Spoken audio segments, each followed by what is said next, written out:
Welcome back. Hey, girl. Hey. Hey. So we're in season 2.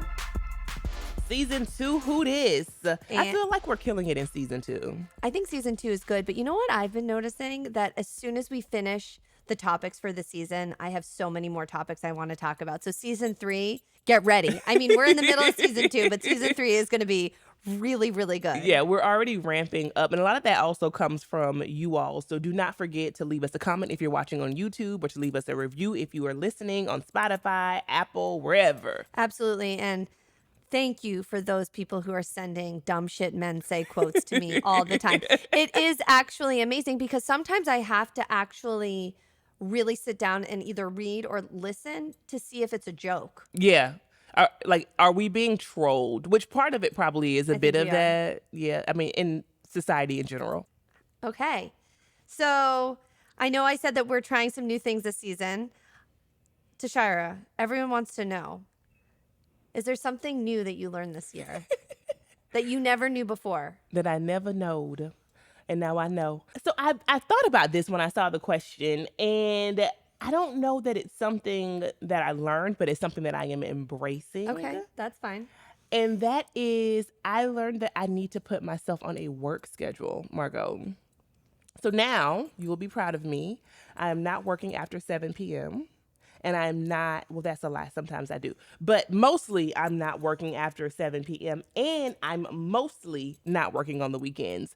And what I did not realize is that a lot of the overwhelm that I was having around business, and we'll get into that in today's episode, was because I was working nonstop, which is so easy to do when you work for yourself. So I think it's a really good segue into our episode today because there's quitting and then there's quitting and then there's quitting behaviors, which are Exactly. all different things. Yeah. Okay. But Something, wait, yeah, what about you? the double face wash. Oh, yeah. So I didn't know that if you wear makeup, you're supposed to wash your face twice. Margo, where have you been? I don't know. I don't, I mean, part of it is up until, recently, I haven't worn a lot of makeup. Your makeup looks really good today, by the Thank way. Your you. skin is glowing. Thank you. Thank you. It's very cute. It's the quitting. Refresh. It's the refresh. But I really didn't know that was a thing. Yeah, girl. Yeah, you got double face. And even if you don't wear makeup, if we wear sunscreen as we should every day, it's also still a good idea to double cleanse then. Really? Yeah, to get the sunscreen off of your face, the pollution off of your face. So I double cleanse regardless of if I'm wearing makeup or not. Do you double cleanse with the same product or different products? No, so it's not washing your face twice. I mean, it could be, right? But it's a bit of a misnomer. Usually what it indicates is that the first cleanse is something that kind of emulsifies, that's oil-based. And then the second cleanse is something that foams. Oh, wow. So you're still learning. I'm still Yes, learning. it is. Okay. It's beautiful. Okay, great. Well, okay. Emulsifies and oil-based. I don't love oil-based, but that's just because of my skin. Okay. Well, it'll also be a good segue for our sponsor today, but not yet. Not yet. We'll get there. Do you want to tell us what the dumb shit men say quote of the day is? Yes. So this is what we have. And this is actually from Marjorie Taylor Greene. So it's not dumb shit a man has said. We said we were going to expand this season because a lot of people say dumb shit no matter where you are in the gender spectrum. This is what she said. Chris Stapleton just sang the most beautiful national anthem at the Super Bowl. This is what she tweeted. But we could have gone without the rest of the wokeness. And I didn't know wokeness was on display at the Super Bowl. So, Margo, pray tell, what is she talking about? Is she talking about black people? Black people were at the Super Bowl. And Shut it down. And performing? And also Chris Stapleton's, it's funny because they've been calling him Deacon Stapleton because the rendition of the national anthem that he gave was very like spiritual, very gospel, right? And like the organs were in the background and it was a whole thing. Well, I don't know if it was there or if somebody added that on social media, but either way, it gave black church, right? So she may also be indicating like the fact that he sang it in a way that was a nod to the African-American history and roots of this country is also in her mind woke because, black people don't exist outside of enslavement, I guess. I don't know. And why? Why would she even get... I don't understand. I don't understand what's in this for her to comment about something that so many people who support her are invested in. I mean, the Super Bowl is something that everyone, I mean, not everyone, but lots Yeah, of Americans and non-Americans watch. of course. Um, I think that these people just can't go a day without riling up their base. I mean, part of it is just, I think, their own narcissism. And the other part of it, which we'll get to in other episodes this season, is that they are so afraid of this country's demographics changing, of people's socio-political views changing. And so it can be a fucking can of paint, and they're going to accuse it for being woke, of being woke. I think there's also something incredibly toxic and masculine about, I mean, obviously Marjorie Taylor Greene is a woman and identifies as a woman and would never say that, but there's something that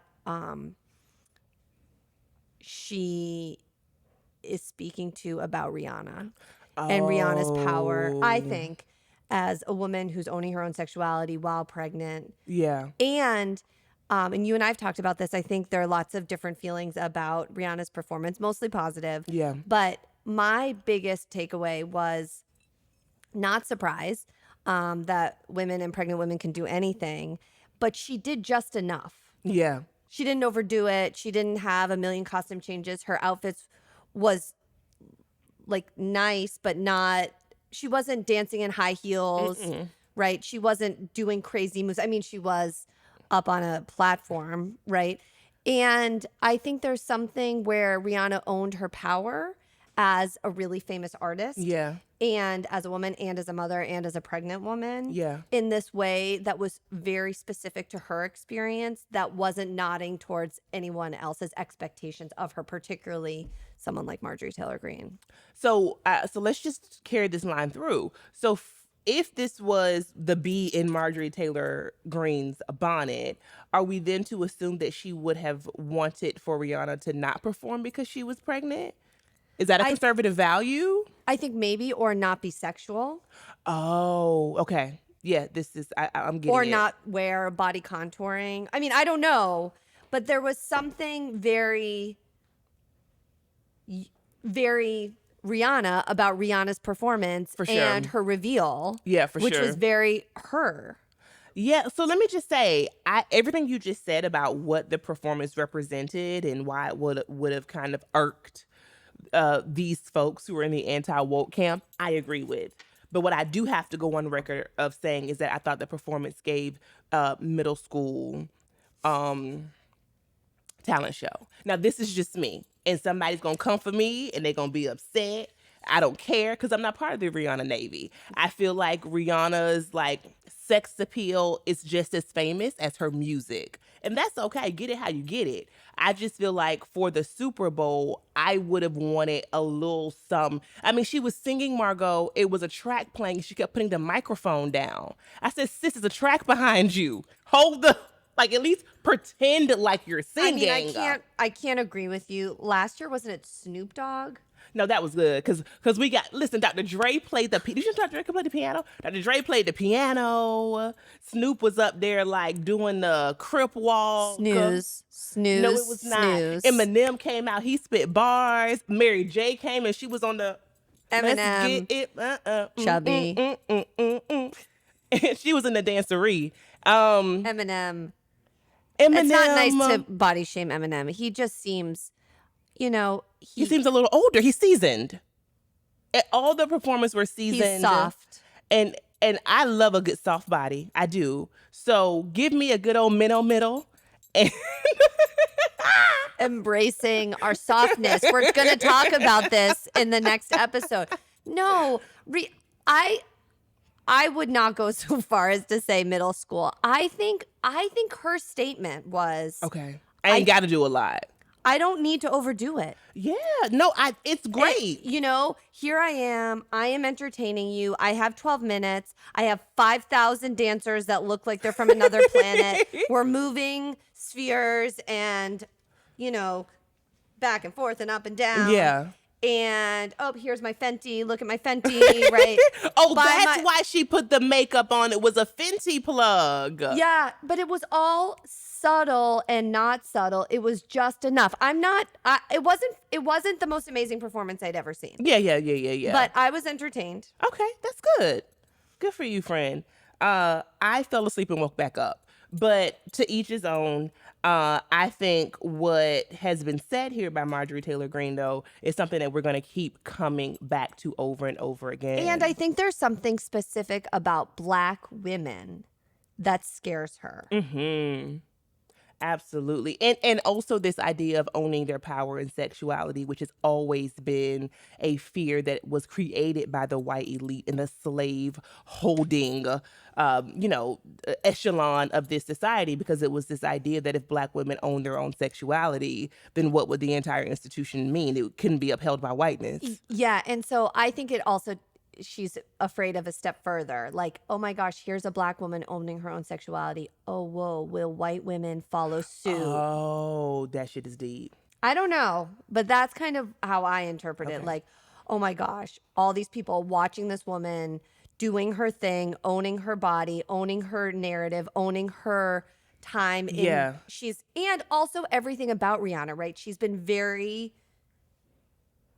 thoughtful. She and ASAP Rocky have been very kind of confident in how they want to live their life at this phase. Which is beautiful. Right, like not releasing photos until they wanted to release photos, not releasing the baby's name, not even saying where they lived, right? Like they were doing it their own way Yeah. until they were ready to share it. And they're not married, so let's not forget that either. And so it goes squarely against these conservative values that people on the right are very invested in ensuring that this country still has a hold on. Right. And oh my gosh, could a woman, a single Black woman, have a baby and have her sexuality and have And her now she's art? pregnant And now she's again. And now she's pregnant again, and she's still moving in the same way, in these same spaces.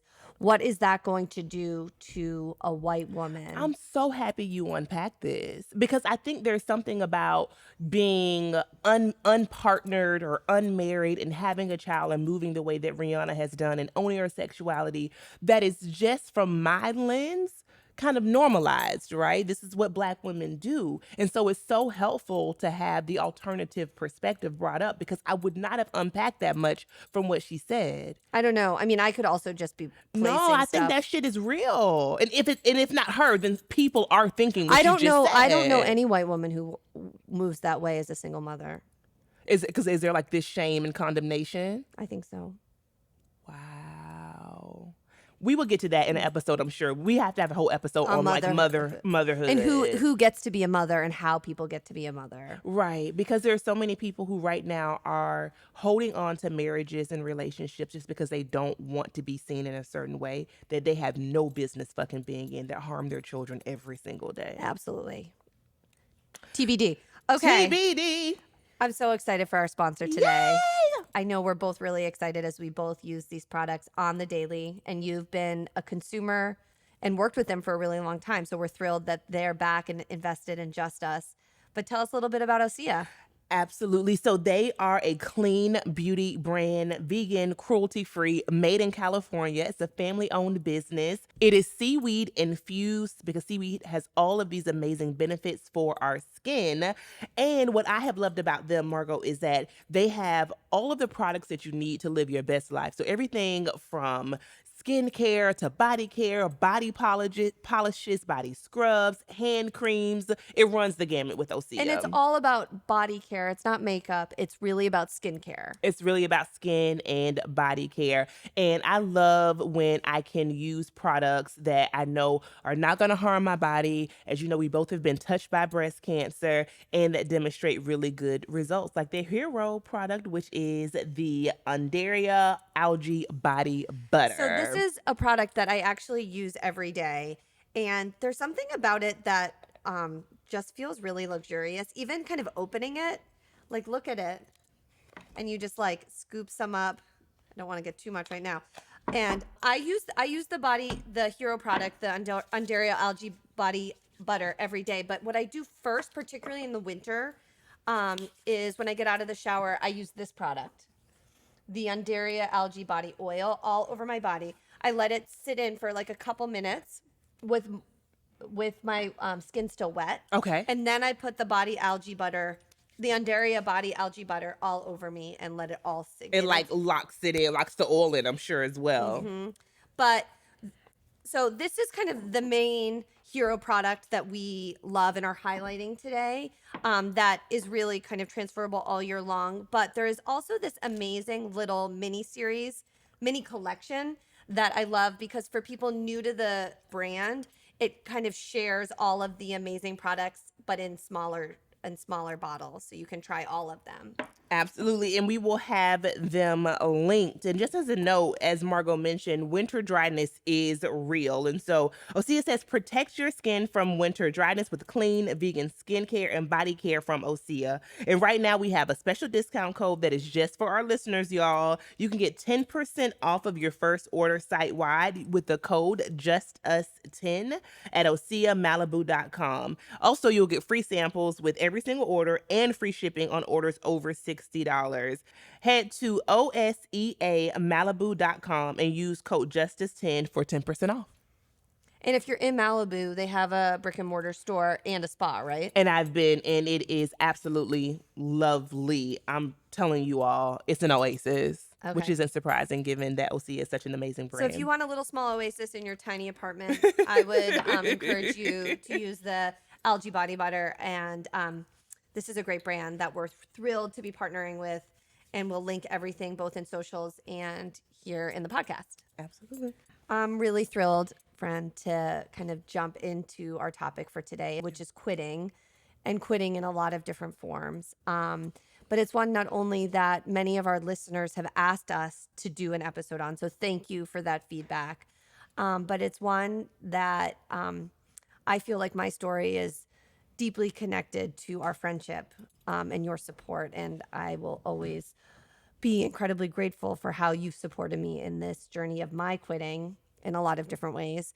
And so I think let's just jump in because we were thinking of sharing kind of briefly our quitting, professional quitting journeys, although quitting can obviously mean quitting lots of different things, and then kind of expand the conversation because there's a lot more.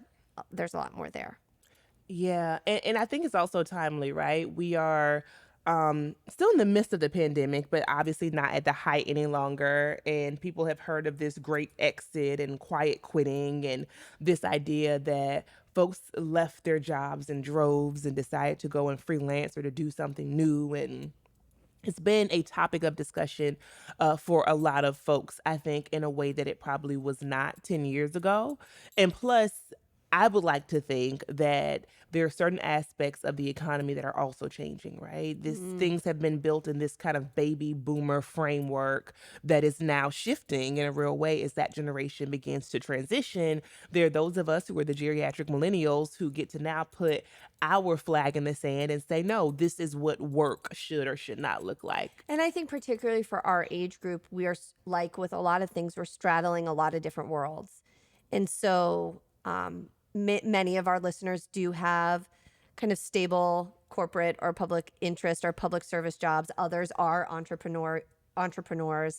And maybe some are kind of in this place that we are where we have feet in a kind of couple of different spots. So I'll start with my quitting journey as far as professional career is concerned. I shared with you all my breast cancer story. Margo and I both talked about that in previous episodes. So I won't rehash that whole thing. I will say go back and listen to it if you want to know how. Episode 2 or 3.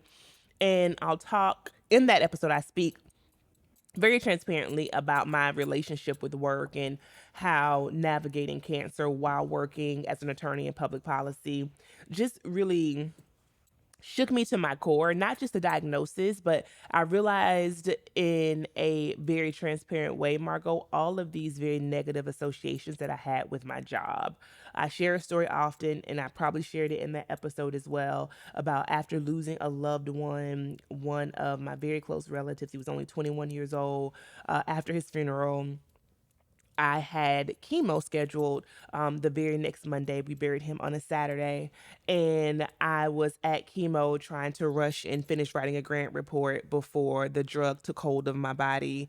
And I began to kind of lose the ability to continue to be coherent and to get this work done. And it was a fucking grant report.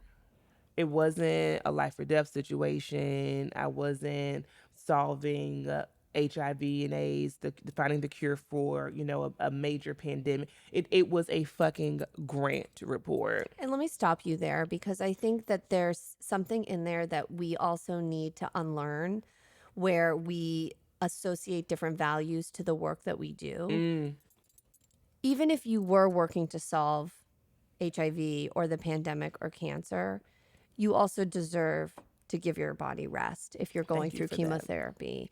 And I think that that's something that we really need to kind of think about, right? That there are, we're all human, all of us matter in the same way. And yeah, there are different jobs that have different expectations or different deadlines for different things, but no one should be doing anything in isolation or on their own. No one's solving cancer on their own. Yeah. And I also think that the expectations, to your point, that we put on ourselves are oftentimes completely inflated. I worked in an environment where there was always this urgency Oh, to same. things that just were not important. I worked for a public policy institute, for a think tank. What could have been so time pressing that I had to be working on it while receiving fucking chemo? No. Now, let's also say that for some people, work is really cathartic. So, there are people who do work through Yeah. illness because that helps them. But no, I didn't feel that No, way. I know. Yours. I felt like there was an external pressure that was being put on me, to the point where when I was diagnosed, it was clear that I was going to have surgery. The good part about my cancer is that it was slow to spread and it was isolated. And so the doctors didn't have to like take me into surgery the next day, but it was necessary, right? I had a lump in my right breast in particular. And I remember conversations being had at work in front of me about, so when are we going to do the conference? Well, who's going to host the conference? And so I actually delayed my surgery to host a conference at work and had a very difficult time making the decision to do so. So I'm just giving some context about how I felt that I was up against a brick wall, to the point where I said to myself, this is going to kill me. And if it doesn't kill me physically, because I'd had so much stress over the few years leading up to my diagnosis and my subsequent surgery and chemo, if it doesn't kill me physically, it is going to kill me spiritually and mentally. And I don't want to live my life like this, to where Sundays I'm dreading going to work on Monday. I'm full of anxiety. I'm not nice to be around. I just was so full of stress and feeling like there was nothing that I could do to show my value to others. And I said, I'm getting off of the fucking hamster wheel. This is it. I am going to make meaning out of this tragedy, and I'm going to decide to do something different. And let me just say also that we don't have to have the most harrowing experiences of our lives to decide to quit. And I hope that someone who hears this episode today will understand that. If you want to quit, if you have a passion, a dream, and you feel supported in being able to pursue it, then do that shit. It should not take a tragedy for you to feel like, what's the word I'm looking for, Marco? Validated. There you go. Or that you deserve to make that change. It could be just because you want to, just because you're breathing, just because you woke up this morning. Right. But that's how I got to quitting. What about you?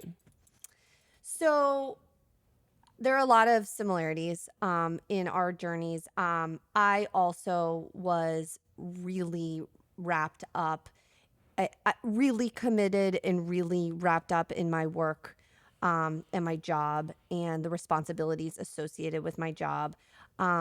I had worked a long time to become a professor. I had made certain sacrifices, both geographically and with my family, and always was operating under this idea that I didn't belong and that it was all going to go away. And so I just always felt, I remember kind of when I got my job teaching as a professor, always saying like, thank you for the opportunity. Thank you for the opportunity. Sure, I'll do that meeting. Sure, I'll do this administrative thing. Sure. And feeling very much like I just was so lucky to be there. And I will say that I really loved my job. Okay. I really loved the work. I loved my clients. I loved my students. I loved teaching. I love mentoring. young people who are trying to figure out how they're going to walk in this world. But it was stressful. It was trauma work. It was emergency litigation. I, in retrospect, was so full of stress and anxiety that it would go away that I made decisions that I hope people on this podcast listen to and shake their heads and say, I would never make that decision. So, a couple examples. I got the job offer when I was newly pregnant with my second daughter. And she was due December 8th, 2014. I received the job offer in March 2014. So I was newly pregnant. I was not comfortable sharing the news that I was pregnant. But I was asked to sign a contract around teaching and when I would be teaching because it was a contract position. It was a visiting position. I told my associate dean that I was pregnant and I was due and wondering if we could switch the academic quarters that I would teach. And she made it really clear that I could take 6 weeks of FMLA, but I was a visiting professor and they would have to find a replacement. And so I interpreted that as I can't take time. And I had my daughter on December 13th. I worked right up until I had her and came back January 3rd. What, Margo? I never knew that. Oh, yeah. And I was like still bleeding. I mean, I was deeply postpartum. I would be teaching and like my breasts would be leaking. And, you know, I have a lot of guilt associated with that, like in terms of my parenting. But at the time, it just felt like the decision undoubtedly I'd had to make. And no one told me otherwise. I mean, no one in my life told me otherwise. So that's one example. Another example I had was after delivering my third daughter, Mari, I was in my recovery room submitting a grant report. These fucking grant reports. Because it was due. She was born July 3rd and it was due July 4th or something. And I just worked that way. I just moved that way for forever. It was just how, and much of it was what I wanted. I wanted to be a mother and I wanted to have a job and I loved my job. And I kept saying, well, these sacrifices are worth it because I love my job.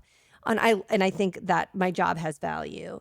And as you guys on the podcast know, if you've been listening, similarly, I'm not going to recount my story. I had my own breast cancer journey and was in and out of medical leave all of 2021 because I had 3 surgeries. And during those periods of recovery from the surgeries, I was so happy. And so people were so worried about me because, oh my gosh, this is the first time Margo hasn't worked, literally, since I was 14. Like, is she going to be okay? How's she going to operate? And I mean, obviously, recovery from major surgery has a lot of different components. I'm not saying it's easy or it was easy for me, but it was a really peaceful, wonderful year. And I had to reflect on that. So when people ask, like, Margo, are you okay after having a double mastectomy at 40? And I'm like, I'm great. And I was great, but I had to really reflect. And so my story is also tinged with drama because I think Tashira knows this well. I can be very decisive, but I also don't always trust my instincts. And I had been going back and forth about whether I was going to leave for a long time. And I kept thinking like maybe I'd work another year or maybe I would quit. And I kept going back and forth, back and forth. I was back working. It was spring 2022. And I gave myself a date where I had to make a decision because I didn't want to impact the institution and the coverage of my clinic. And I took a trip last May, a yoga retreat, the first time I've ever taken a vacation by myself. I didn't know anyone. I was really scared. It was really out of my comfort zone. I also was worried physically that I couldn't handle it. I was still coming off of one of my surgeries. It was all very uncomfortable. And it ended up being this really incredible, wonderful time. But the one goal I had for myself was to make a decision. I wanted to come home from Mexico and tell my job, yes, I'm staying or I'm leaving. And anyway, I will give the very abbreviated version because it is dramatic and interesting and it doesn't have to be this way, but it was so clear to me in that moment. And I want people to find that same clarity, maybe not through something so dramatic. So normal morning of the trip, I wake up for 6 a.m. yoga. I go to class. I come back to my room. I'm making myself a cup of coffee. I check my phone. Maybe we don't bring phones with us anymore. And I got a work email about a former case that I had worked on. And this was one of these cases, without divulging any of the specific details, that we were able to get this client every legal intervention that was available. So in this context, she had a permanent restraining order. We were able to help her move housing. Her address was impounded. Her kids were in a new school. She had full custody of her children. She had a new job. She was doing really well. And her abuser threatened to kill her on Facebook. And my former student, who is now a lawyer representing the client, was just telling me, and that the client was going to the police station to make a report. And I could just feel physically my body like going dark, and anger and stress, and like how this is the impossible situation that we find ourselves in this country. Like, how can we not help people stay safe? We've done everything. She's done everything, and she still could be killed. And that is not anything new for the work that I was doing. But in that moment, my body just, I could feel my blood pressure rising in this very, very visceral way. I go down for the 8 a.m. class, and I'm like just a ball of nerves. And I'm practicing next to this woman who I'd become friends with. And I kept wanting to tell her how grateful I was that she was next to me, and that I was feeling strong, and I was channeling kind of all of this energy into my practice. My body, for the first time in a year, I was able to do a full class without taking a break. I wasn't feeling badly about my body. All of these things that felt really powerful, and I was so angry and so overwhelmed. And right in that class, my friend fell over, and we thought she had a seizure, and she was shaking like a seizure, a stroke. We didn't know. The whole class stopped. We were all asked to exit. Wow. She was shaking. She wasn't opening her eyes. Oh my gosh. She wasn't responding. They were calling the ambulance. Thankfully, we had a nurse on the trip who was able to elevate her, but we were all asked to leave. There were people crying. One of my friends was praying. It was a whole thing. I go back up to my room because I was asked to leave. Yeah. I rechecked my phone. There was another message from the same former student about the same client, that there was another threat. Oh my gosh. I threw my phone. I go back down to the studio. Yeah. I was asked to leave, remember? I walk in like, who am I? I sit down next to my friend. I hold her hand. She wakes up. She looks at me and she goes, "Margo, did I scare you?" And that was God. And I didn't know what to say because I've never been in a medical emergency like that. Yeah. And so I'm looking around at these other people, and I said, "Yes, you scared us. We're really worried. Please don't move." Okay. This woman stands up. She's like, "Oh, really, don't worry about me. This happens sometimes. I was just having a somatic moment. I'm working through a lot of trauma." And at that moment, I was like, I'm quitting my job. Yeah. I was like, I experienced a friend dying. I want to live my life. I don't want to feel this. This is stupid. It is not stupid. It's just my response to it is stupid. Well, that's what it is, I think. It's when we have these moments in our lives, it forces us to reprioritize, to put certain things into context, and it makes us say, why are these moments and performing in this way so important to me? Who gave me that message? Right. And for me, the other thing that I just hadn't ever really thought about, but has been so clear, is that quitting just opened up a space in my life that I didn't know could be filled in other ways.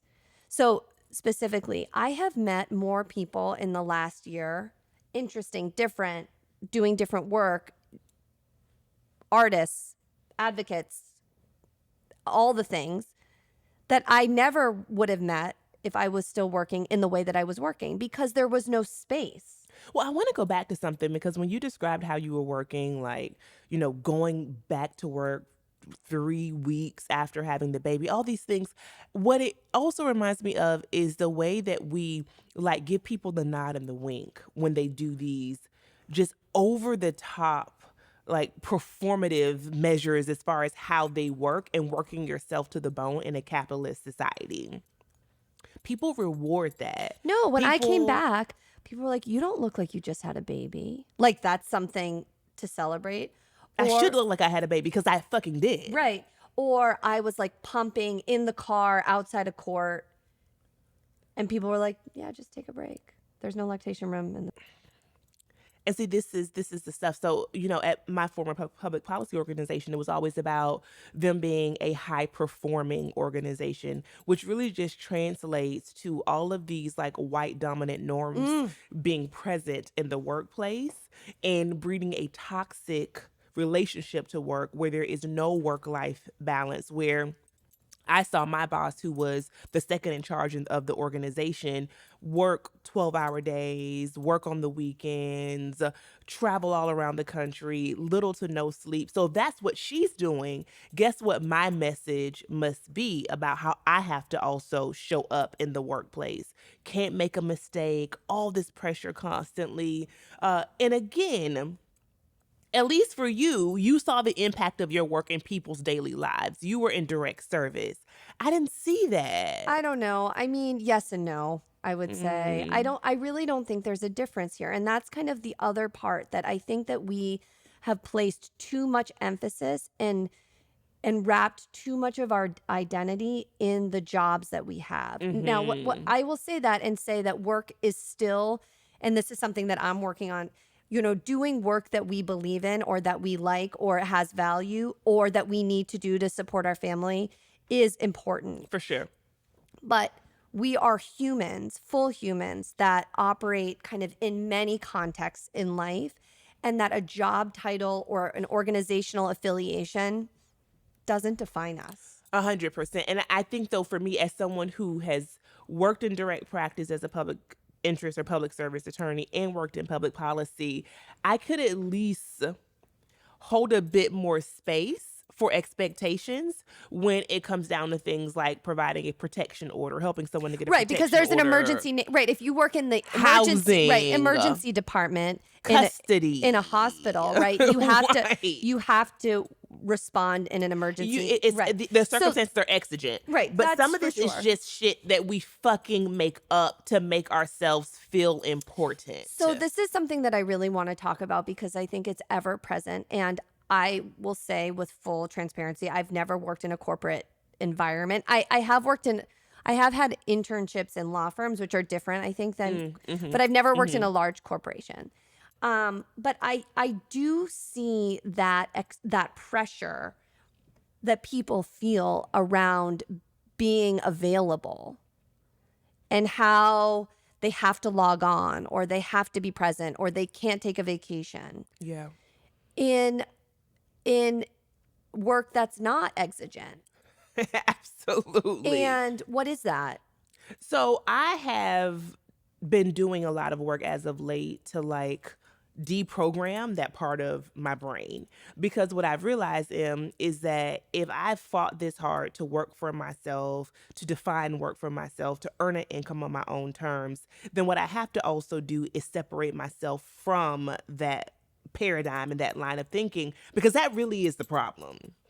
That is the problem. And you can bring those values and those expectations into any space. Right. And so that's kind of a thing that I wasn't actually expecting to be hard about quitting, but it has been hard. Mm-hmm. So this idea of you can quit, but it's not as though those patterns just disappear from your life.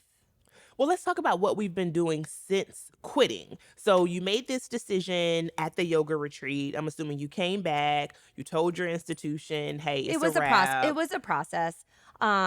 And back and forth, back and forth. They didn't exactly accept my resignation, so I'm technically on leave, but I'm on an unpaid leave. Okay. And so August 15th, 2022 was technically my last day. And since then I started a consulting practice and been working on a little creative adventure called Justice, and taking care of my family Yeah. during this period of time. But so, and what do you do? Because I think people know one of the things that you do, but you do a lot of different things as well. I do. I'm a hustler. But I think my story is also one about double quitting. And that can be left out of these narratives around the great exit and like living a life of your dreams and want. Like all of that stuff is like a different narrative that I think also should be interrogated, because it's not either or, right? The grass is not greener on the other side. I do feel more happy or more fulfilled, but I have definitely felt just as stressed, if not more, on many occasions. But let me just say this. For me, when I had this like aha moment of clarity around the death of the loved one, I decided I'm gonna, at the very least, find a way to work and to earn an income and do something that I love and that I enjoy, because I never had it. I mean, I was a teacher, and then I went into, public interest, being an attorney, and I had moments at work that I enjoyed, but I never woke up and felt like I loved my job. And that was what I wanted to feel. Now, in the background, since law school, I also had politics and fashion, my brand, and I was starting to get brand deals, but I hadn't even hit 10,000 yet on Instagram. It always kind of been a passion project in the background because I had this other very demanding work. And I decided one day, it was after my third chemo, I was completely bald, I had a little bit of strength, that I was gonna walk around I Tyson's remember Mall this. and I printed out like 11 resumes and I was gonna pass them out to boutiques that I loved.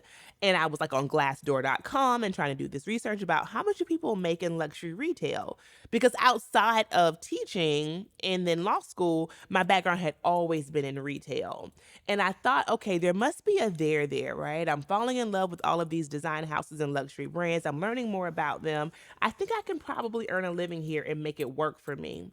Long story short, the last place that I handed my resume in, and I was so nervous to go inside, is the place that hired me.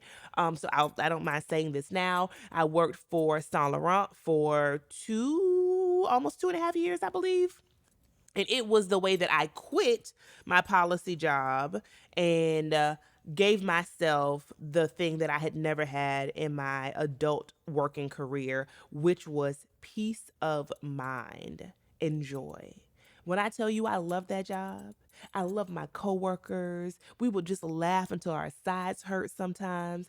Everybody was so smart. Tashira also built like one of the biggest books of business in the greater metropolitan Well, DC this area. is why you're my best friend, because every time you tell this story, you added like an extra accolade to it. Well, it's true. It's just amazing to me, it just shows your strength in adapting to different work environments.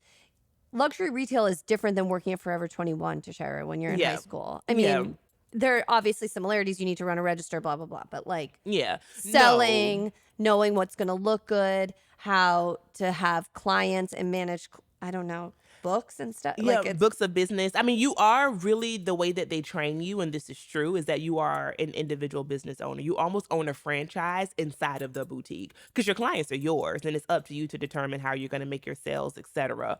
And I had days where I was the highest seller in the company. I had days where see, I where didn't make this up. but I also had days where I didn't sell a thing. But it didn't matter because I was so happy. And when I left that job, I left the job. I had no emails to send. I had no projects to work on. I had no grant reports to write. And It was just over. I made an amazing amount of money. My first year there full time, just my YSL income and nothing else, matched, if not exceeded, my previous year in public policy. So for me, it was a no brainer, right? Now, we've talked about on the flip side the negative assumptions that came with Right. it. So there were a lot of people who were concerned, like, does Tashira have insurance? Does she have vacation days? Does she get paid? Right. And I think there's a lot of elitism associated with how we define jobs that are worthwhile. Because it's like, how could you ever leave a career field that's so prestigious as being an attorney to come and work in a store? That's really the kind of status and the impression that people had, to the point where I had a client one time who was an attorney who set me down when she realized that was my background and said, "Oh my God, sweetie, you cannot work here." She was like, "Do you even have health insurance?" She had just met me. I was like, first of all, I'm a grown person. Clearly, I have health insurance. But second of all, I probably earn more money than you and have half of the stress. And so what I had to do in that time period was unlock this association that I had with being an attorney and truly step into it and realize, no, you're doing this for something greater. Something is happening. Something special is occurring in this moment. And it truly was, Margo, because within that 2 year period, while I was there, I built up my consulting practice. The brand also started to accelerate because I could focus on those things for the first time With focus, unapologetically, without stress. without stress, and also like without feeling like I had to hide it. Like I was very nervous about my previous colleagues knowing that I was a blogger or a content creator, thinking that they would not take me as seriously. I felt that. And so once it got to a point where I was earning just as much income outside of Saint Laurent as I was at Saint Laurent, I said, okay, now it's time for me to go and to spread my wings and fly. And that's what I did. That was in December of 2020. Yeah, Yeah. 2020. Yeah, it was right kind of after the deep pandemic. Exactly. Yep. And I got to spend the holidays with my family for the first time in a long time, because that is the thing about luxury retail. Everything is a trade off. Right. You know, you don't have that time on the weekends, you don't have that time on the holidays. And so I went home and I started January 2021, guns blazing. Yeah. What has been something surprising to you about your quitting journey? Because there have been things that have been surprising to me that I just didn't anticipate. Yeah.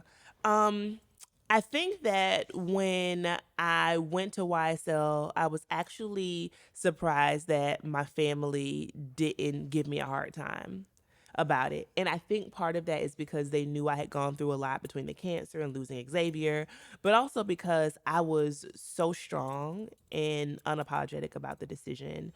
And it was a time where I thought to myself, when I don't give people another option but to support me, that is what they're going to do. Like I was absolute like you. I made the decision. This is what I'm doing. We're going to get on this train together, or you're going to get left at the station. Which one you want? You want to come with me? Let's boogie. This is where we're going. And so I think the amount of support from the people who knew me well, like you and my friends and my family, was very, very meaningful.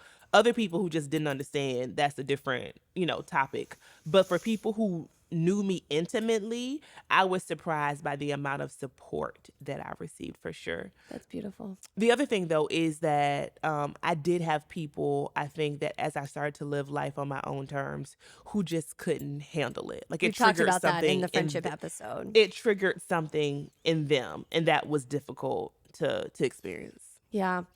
For me, the things that have been most surprising, I truly just didn't anticipate. So with consulting, for example, I didn't anticipate how long it takes to get a contract signed And then to get paid. and to get paid. So months, Yeah. right? Between when you make that first connection and you propose something and it's accepted, that part I didn't anticipate. So cash flow is a real thing. Absolutely. I didn't anticipate how hard it is to schedule your day and get on a schedule when you have various things at various times with various entities in different locations, or even on Zoom. But like what, for example, what if you have, a given day for me is, mornings with my family, two drop offs, and then a 10 o'clock meeting, a 1 o'clock meeting, pick up at 3, right? So the day can be very choppy and you can feel like you've done nothing. And so how to get on a schedule and not be working all the time, but feel like the work time that you have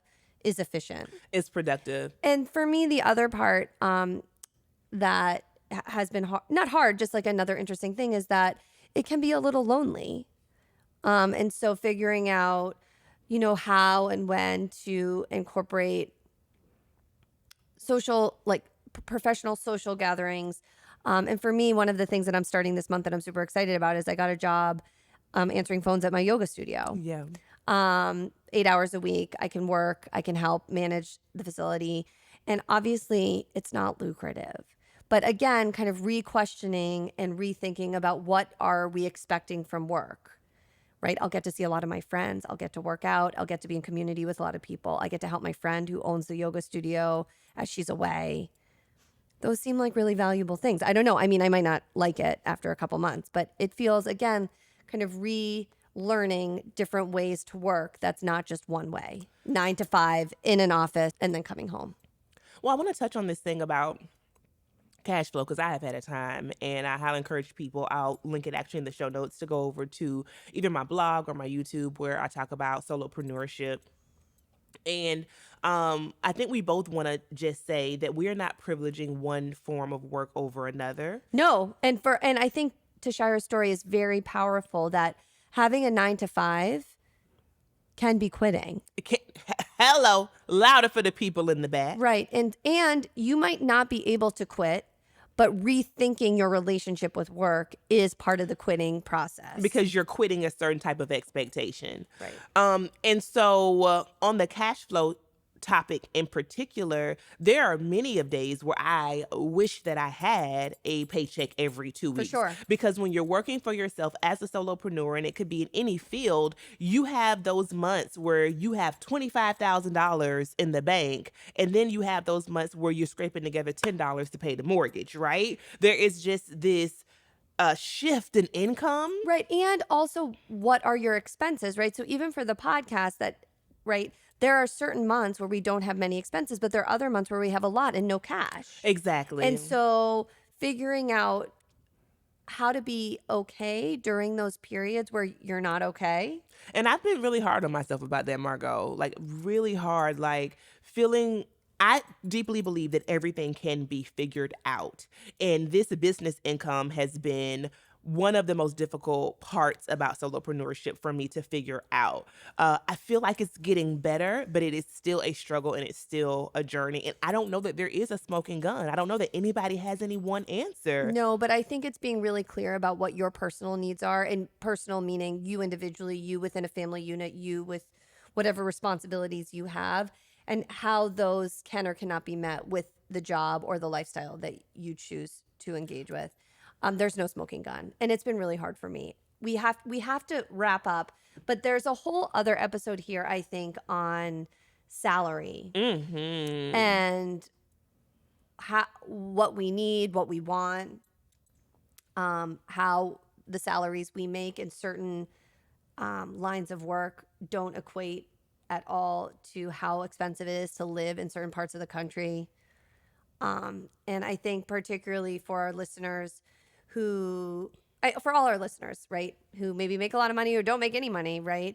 There's a message there about just the income stratification and what we expect of ourselves, but how certain industries are privileged over others. And also what it means to have a partner. I think about that a lot as well, and have a 2 or 3 or however many people are in your household that are contributing adults. Having multiple income streams helps a lot when we start to have these conversations about quitting. And that's a point of privilege that I don't want to leave out of the discussion. No, and both of us benefited from that as we were making our decisions. Absolutely. So last thing as we close, what is one thing you wish you would have known before quitting? That is really uncomfortable. And there are going to be a lot of times where you have to explain why you made the decision, and you're going to doubt at certain points that you made the right decision. Yeah. My experience was not the same as yours, in the sense that a lot of people in my life have not been as supportive. But even still, to this, I mean, I quit over 6 months ago, and I'm still constantly on a daily explaining why. Which is very difficult. What about you? I think I would have wanted to know more about how to prioritize work. Yes, me too. I also would have liked to know or practiced maybe before. I guess it's what people call quiet quitting, but I don't like that term actually, because I don't like the idea of not doing a job that you're supposed to do. I kind of am all or nothing, but Okay. I would have liked to practice a better balance before I jumped off the ship. Yeah. And I think I got that with the transition to Saint Laurent. But I think some days I'm working so hard in a particular aspect of my business, and I ask myself, why? Is is the benefit there. And so I think I would have wanted to know more about how to prioritize things, how to manage multiple income streams, and really what to put my time, attention, and resources in. Yeah. And I think the other thing that we just have to say, which is something we have to work on ourselves, is taxes. Girl, cut. I already feel like the feds are after me. The feds are watching out. The IRS about to be after me, dog. It's a lot. Episode 2, Justice Retreat, Taxes After You Quit. After you quit. Okay. Thank you for listening, and we'll talk to you soon. Peace, homies.